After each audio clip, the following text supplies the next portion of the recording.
Thankfully, the timing of this couldn't be any better. I have a therapy appointment set up later on today. Thankfully, right? So I'm not doing them often now, but I'm doing them like once a month, and I need it right now. And I don't know if you guys go through these periods or not, but there are just sometimes, a couple of times a year, where I just feel, dang, I almost hate saying it, man, because I do have it really good.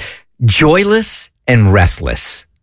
Joyless and restless. Like I can't find joy in like anything that I'm really doing. Like I'm going through the motions, but I don't really feel like I'm absorbing it.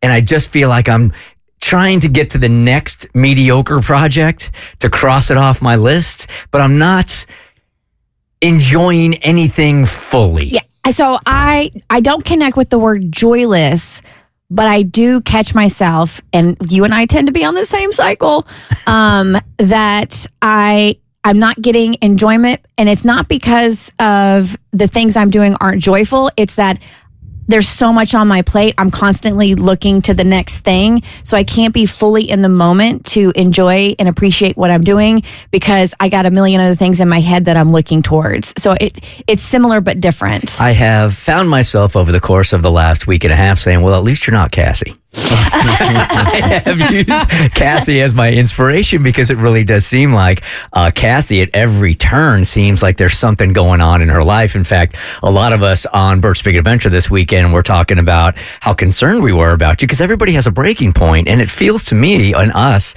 like time and time again you're going through these major crisis things that are going on. So I've been looking at you and using you as inspiration. I'm like, well, at least I'm not Cass.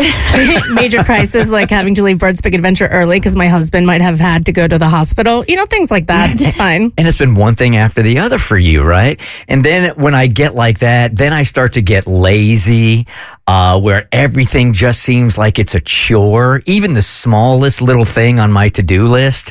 Then I start sort of, separating myself from friends and disconnecting is the word that I'm looking for. So I'm going through it right now, and I'm not exactly sure how to pull myself out of it. And usually it's just time. Mm-hmm. Or I find like when I start attacking these things rather than being lazy about it, if I get proactive, then it tends to snap me out of it.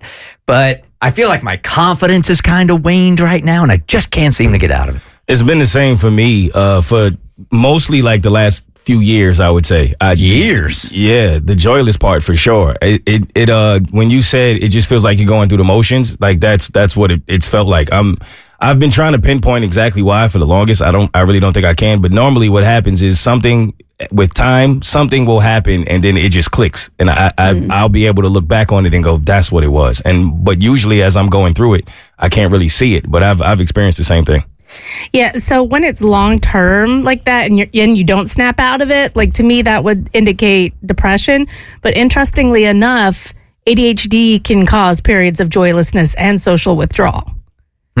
So if that's something that you're struggling with, that could be it. But there's no easy fix for it, I don't think, besides making yourself snap out of it, like you just said. And I'm still working on all that also.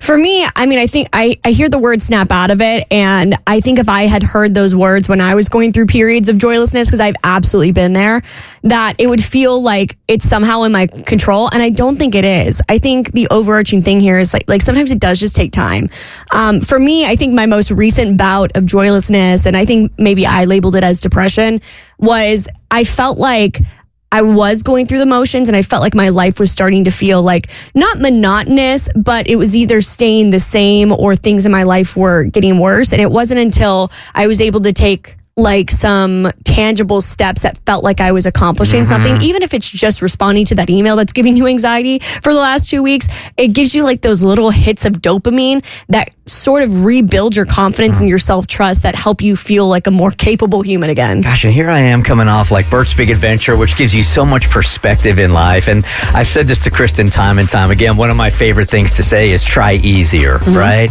But then you come off a trip like that and you're supposed to be experiencing, I think, this different kind of perspective. And when I'm not, I'm just like, what is the matter with you? Are you struggling with your purpose? I don't know. I think I've always kind of struggled with that, even though I feel like I've left a wake of goodness behind me. For sure you have. Yeah. And if anything, after seeing what was what we experienced and what was accomplished on Bert's Big Adventure, because I know your legacy has always been something that you've thought about.